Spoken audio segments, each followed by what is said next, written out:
नमस्कार दोस्तों, स्वागत है आप सभी का आपका अपने चैनल वीके ऑनलाइन क्लास में। तो आज की इस वीडियो में हम लोग बात करने वाले हैं सीटीपी के महत्वपूर्ण 30 प्रश्नों के ऊपर, जो कि आगामी सभी एग्जाम के लिए अत्यंत महत्वपूर्ण है।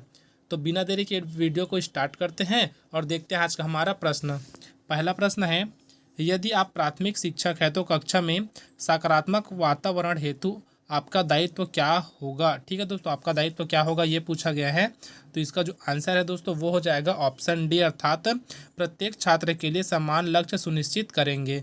अगला प्रश्न है, कक्षा को अनुशासित रखने के लिए एक शिक्षक को चाहिए कि क्या चाहिए दोस्तों एक शिक्षक को। तो ऑप्शन सी हमारा यहाँ सही हो जाएगा, अर्थात शिक्षण को व्यवहारिक बनाएंगे। तो ये ऑप्शन हमारा सी सही हो जाएगा। अगला प्रश्न है, मस्तिष्क में किसी प्रकार की क्षति के कारण छात्र को पढ़ने में हो रही अक्षमता को क्या कहा जाता है। क्या कहा जाता है दोस्तों। तो ऑप्शन ए हमारा यहाँ सही हो जाएगा, अर्थात एलेक्सिया कहा जाता है। अगला प्रश्न है, टालमेन ने निम्न में से कौन सा सिद्धांत प्रस्तुत किया। तो कौन सा सिद्धांत प्रस्तुत किया दोस्तों टालमेन ने। तो ऑप्शन बी हमारा यहाँ सही हो जाएगा, अर्थात चिन्ह का सिद्धांत प्रस्तुत किया है।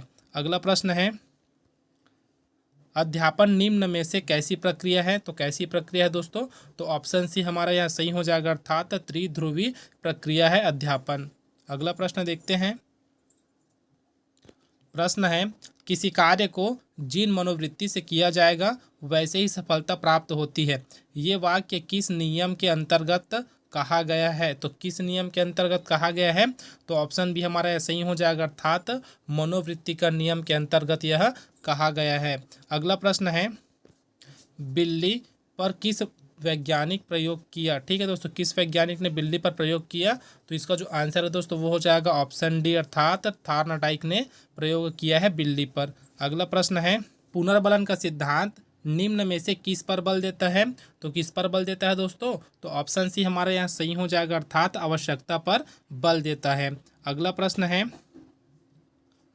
अल्बर्ट बंडूरा कहाँ के निवासी थे। तो कहाँ के निवासी थे दोस्तों। तो ऑप्शन बी हमारे यहाँ सही हो जाएगा, अर्थात कनाडा के निवासी थे। अगला प्रश्न है, जीवन का बसंत काल किस अवस्था को कहा जाता है। किस अवस्था को कहा जाता है। तो ऑप्शन सी हमारा यह सही हो जाएगा, अर्थात किशोरावस्था को कहा जाता है दोस्तों जीवन का बसंत काल। अगला प्रश्न है, किस मनोवैज्ञानिक ने चूहे तथा कबूतर पर प्रयोग किए हैं। तो कौन है दोस्तों मनोवैज्ञानिक। तो इसका जो आंसर हो जाएगा वो हो जाएगा ऑप्शन ए, अर्थात स्किनर ने प्रयोग किए हैं। अगला प्रश्न है, विकासात्मक मनोविज्ञान का जनक किसको कहा जाता है। तो ऑप्शन सी हमारे यहाँ सही हो जाएगा दोस्तों, अर्थात जीन पियाजे को विकासात्मक मनोविज्ञान का जनक कहा जाता है। अगला प्रश्न है, कोशिकीय गुणवत्ता वृद्धि की अभिवृद्धि कहलाती है।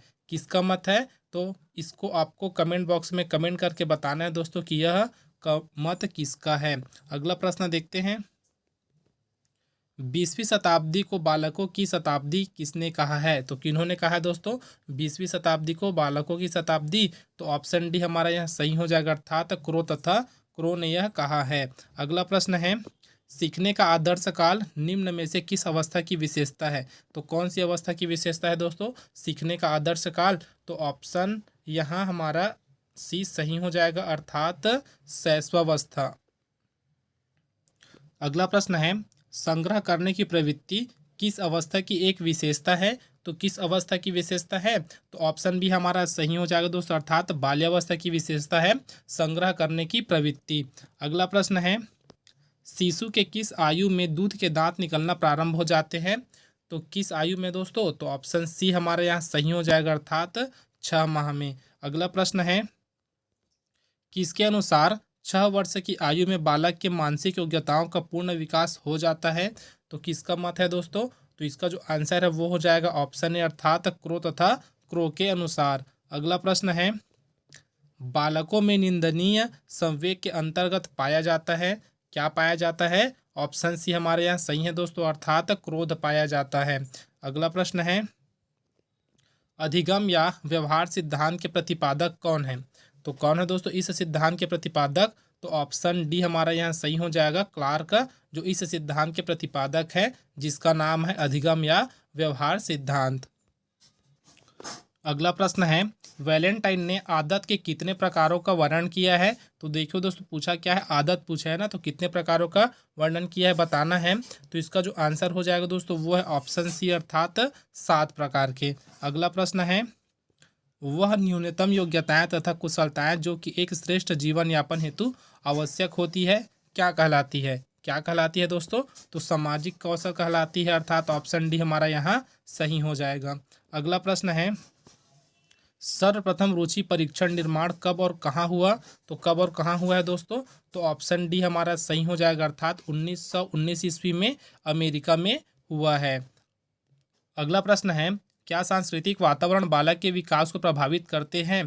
तो इसका जो आंसर हो जाएगा दोस्तों वो हो जाएगा ऑप्शन ए, अर्थात करते हैं। तो हाँ, हमारा यहाँ ऑप्शन सही है। अगला प्रश्न है, आत्मज्ञान के सिद्धांत के जनक कौन है। तो कौन है दोस्तों इस सिद्धांत के जनक, तो ऑप्शन बी हमारे यहाँ सही हो जाएगा, अर्थात मैस्लो इस सिद्धांत के जनक है। अगला प्रश्न देखते हैं दोस्तों। प्रश्न है, बुद्धि का सबसे प्राचीन सिद्धांत निम्न में से कौन सा है। तो कौन सा है दोस्तों बुद्धि का सबसे प्राचीन सिद्धांत, तो ऑप्शन सी हमारा यहाँ सही हो जाएगा, अर्थात एक कारक सिद्धांत। ठीक, एक कारक सिद्धांत है दोस्तों, ऑप्शन सी हमारा यहाँ सही हो जाएगा। अगला प्रश्न है, पूर्व किशोरावस्था की अवधि है तो कितनी है दोस्तों पूर्व किशोरावस्था की अवधि, तो ऑप्शन ए हमारा यहाँ सही हो जाएगा, अर्थात 11 से 15 वर्ष है। अगला प्रश्न है, विकास होता है तो विकास क्या है दोस्तों, अर्ध आयामी होता है या फिर एकल आयामी है, बहुआयामी है या फिर उपरोक्त सभी। तो इसका जो आंसर है दोस्तों वो हो जाएगा ऑप्शन सी, अर्थात जो विकास है वह बहुआयामी है। अगला प्रश्न है, क्या वृद्धि और विकास हमेशा एक समान होते हैं। ठीक है दोस्तों, बताना है वृद्धि और विकास क्या एक समान होते हैं, तो ऑप्शन सी हमारे यहाँ सही हो जाएगा दोस्तों। ऑप्शन सी में दिया है नहीं, तो वृद्धि और विकास हमेशा एक समान नहीं होते। अगला प्रश्न है, वृद्धि को प्रभावित करने वाले कारक हैं तो क्या है दोस्तों वृद्धि को प्रभावित करने वाले कारक, तो ऑप्शन ए दिया है वातावरण, ऑप्शन बी है लिंग और ऑप्शन सी है वंशानुक्रम और ऑप्शन डी है उपरोक्त सभी। तो इसका जो आंसर है दोस्तों वो हो जाएगा ऑप्शन डी, अर्थात उपरोक्त सभी। तो दोस्तों आज के वीडियो में बस इतना ही। वीडियो अगर आपको हेल्पफुल लगा हो तो वीडियो को जरूर लाइक करें, साथ ही अपने दोस्तों में जरूर शेयर करें। अब मिलते हैं दोस्तों अगले वीडियो में कुछ इसी प्रकार के प्रश्नों के साथ, तब तक के लिए जय हिंद।